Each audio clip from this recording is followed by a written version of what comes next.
Un jour, dans le désert, la chaleur du soleil était si forte, si intense, si brûlante, que même les animaux du désert ont fui pour trouver un endroit ombragé où abriter et protéger leurs petits.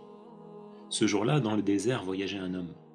Durant son voyage, cet homme a perdu la trace de ses compagnons et il s'est retrouvé seul, totalement perdu, désorienté avec le désert à perte de vue.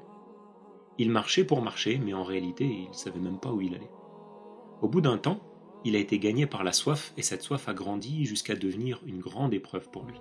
Il se posait la question, où est-ce que je vais pouvoir trouver de l'eau dans un désert? Il n'y a que du sable à perte de vue, pas de végétation et encore moins d'eau.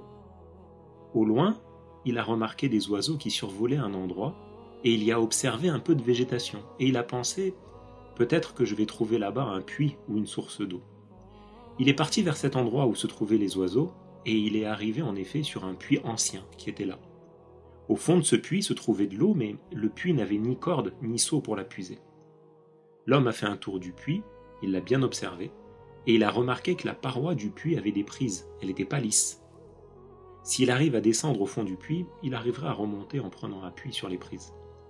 Il est alors descendu doucement, prudemment, pour ne pas glisser, pour ne pas tomber, et il a réussi à atteindre le fond du puits, il a réussi à atteindre l'eau.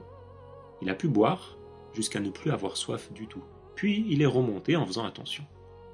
Une fois sorti du puits, il s'est assis pour se reposer, attendre que la chaleur se calme pour pouvoir reprendre sa route. Et il a vu à ce moment-là arriver vers lui un chien assoiffé, un chien qui avait du mal à se traîner tellement il était épuisé. Le chien a tourné autour du puits et il reniflait la terre qui était humide, il recherchait l'eau. L'homme regardait le chien, il voyait l'état dans lequel était ce chien et il a eu pitié de lui, il s'est dit « moi aussi j'étais assoiffé, et Allah m'a accordé une issue à mon épreuve ». Il a alors cherché comment faire pour donner à boire au chien.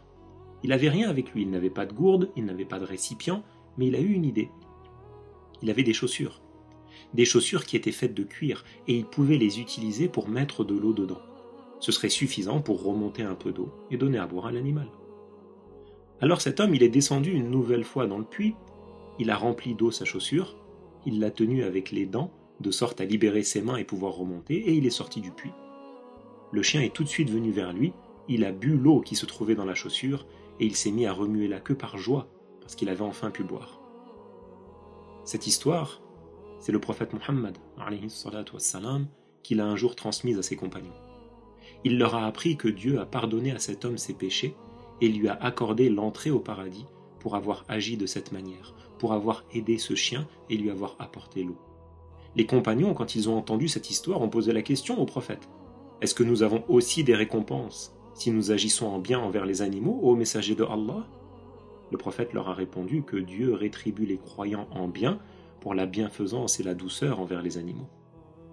Un jour, Aïcha, l'épouse du prophète, montait un chameau, et elle était un peu dure avec l'animal. Alors pour la conseiller, le prophète lui a dit « Inna rifqa la yakunu fi shay'in illa zana »